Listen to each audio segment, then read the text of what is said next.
తెలియజేసుకుంటున్నా. వెలిశాల పాటకి 20 ఏళ్ళు పూర్తి చేసుకున్న సందర్భంగా ఇంత మంచి కార్యక్రమాన్ని ఏర్పాటు చేసినటువంటి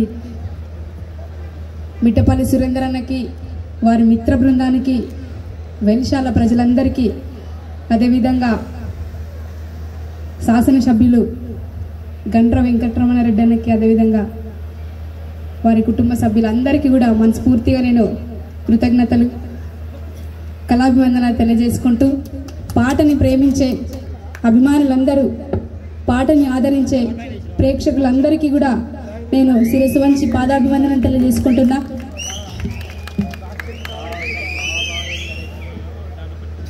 ఓపెన్గా అంటే నేను హార్ట్ఫుల్గా మాట్లాడతా, దయచేసి ఏమైనా తప్పులు మాట్లాడితే ఏమనుకోవద్దు.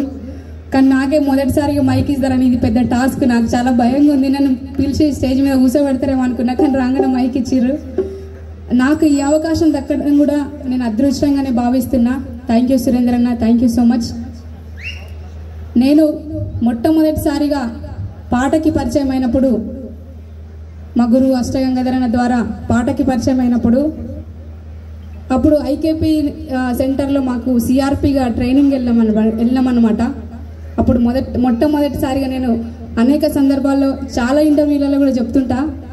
మా బాలన్న కూడా ఫేస్బుక్లో లైవ్ ద్వారా ఇంటర్వ్యూ చేసినప్పుడు చెప్పినా అన్నమాట.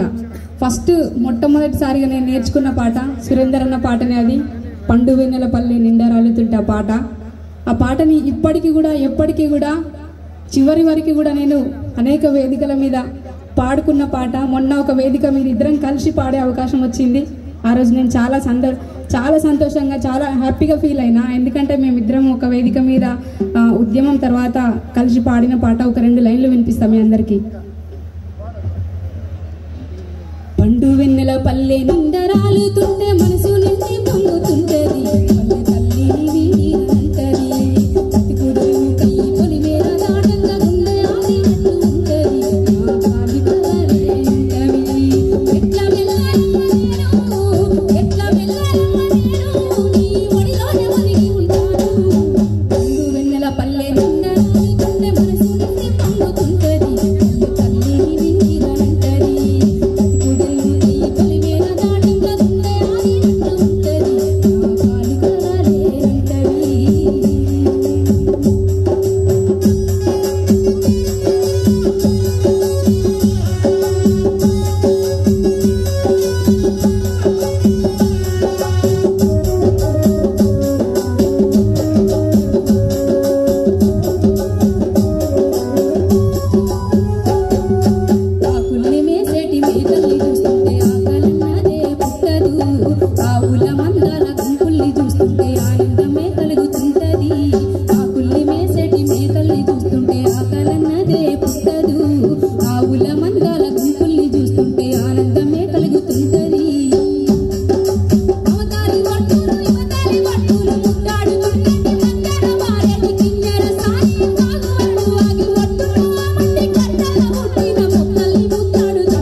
అన్న నాకు పాట నేర్పిస్తే, ఈ పాట విన్న సందర్భంలో నేను క్యాసెట్ సెంటర్కి వెళ్ళి సీడీ కొనుక్కొచ్చుకొని ఈ పాట విని మొత్తం పూర్తి పాట నేర్చుకున్న. ఈ పాట గర్జనన్న వాడి అంతటి నాగరాజన్ యాక్టింగ్ చేయడం జరిగింది. ఆ క్యాసెట్లు, ఆ సీడీలు అన్నీ